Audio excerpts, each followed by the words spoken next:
Bruce, good to see you without the cowl for once. How's Earth been treating you?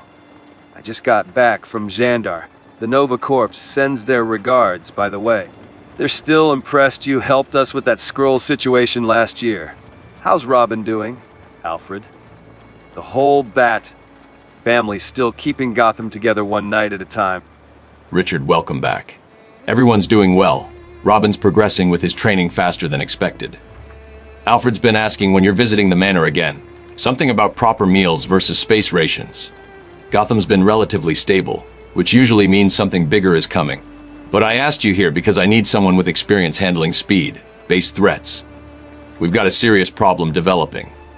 Speed-based threats. That's not usually your area. You handle street-level crime and detective work mostly. Let me guess, this involves the Flash or someone connected to him. I know you've got contingencies for the entire Justice League, which is both paranoid and smart. What's happening that needs the Nova Corps' perspective? We deal with fast-moving threats across the galaxy constantly. There's a speedster called Reverse. Flash, real name Abard Thawne. He's from the future and he's obsessed with destroying the Flash. Not just killing him, destroying everything Barry Allen cares about across all of time. He can travel through time, alter history, and move so fast that he exists between seconds. Normal containment won't work. He can vibrate through walls, outrun teleportation, and change the past to win fights. A time-traveling speedster with a personal vendetta. That's worse than most cosmic threats I've faced. The Nova Force gives me flight and energy projection, but speed is different. Speed at that level breaks physics and causality.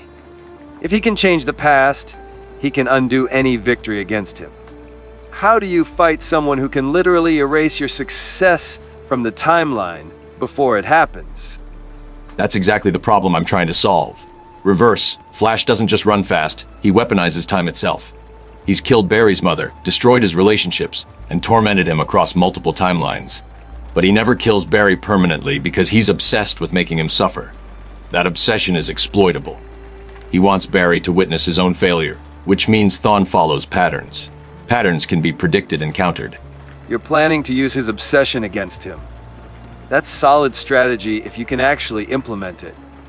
But predicting someone who experiences time differently than we do seems nearly impossible.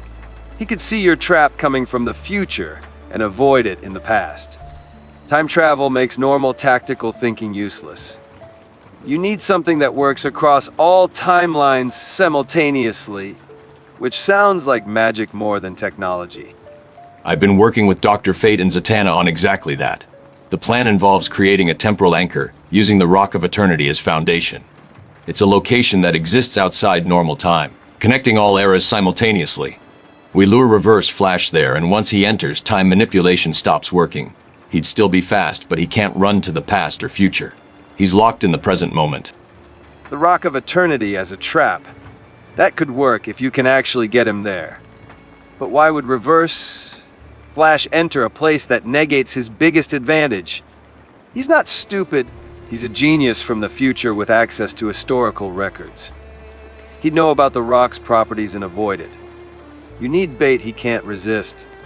Something connected to Barry that overrides his tactical thinking. Let's get Robin's input. Reverse Flash doesn't just hate the Flash, he wants to be the Flash. He sees himself as the superior version, the speedster Barry should have been.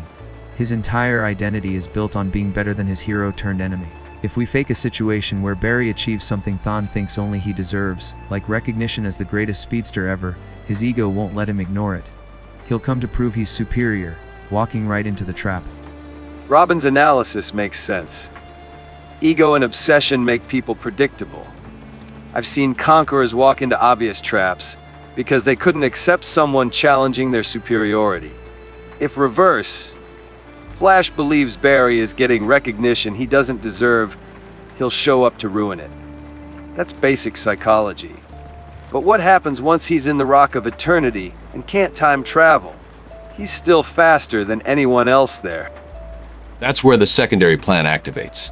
I've designed a neural disruptor that targets the Speed Force connection specifically.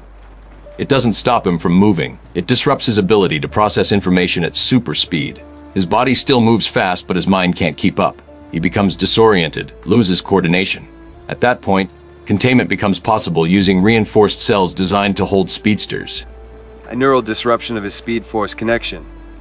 That's clever, hitting him where normal defenses don't help. But speed force is cosmic energy, right? What if the disruption doesn't work completely or he adapts to it?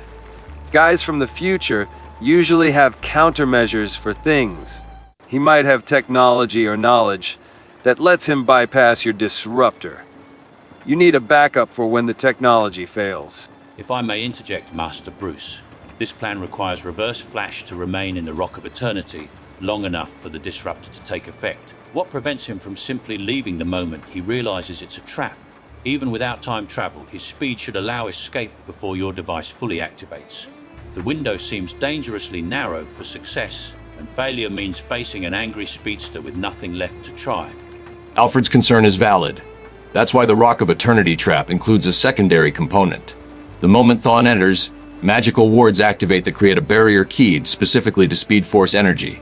He can't vibrate through it because it's designed to contain speedster vibrations. The wards hold for approximately 90 seconds before he breaks through. The neural disruptor activates within 60 seconds. We have a 30-second margin of error. 30 seconds margin when dealing with someone who experiences time differently. That's tight but workable if everything goes perfectly. I'll provide backup support from outside the rock. The Nova Force can generate energy barriers that might buy extra seconds if your wards start failing. Between magical containment, neural disruption, and cosmic energy support, we've got layers of defense. When Reverse Flash makes his move, we'll be ready. Let's save the Flash and stop this maniac.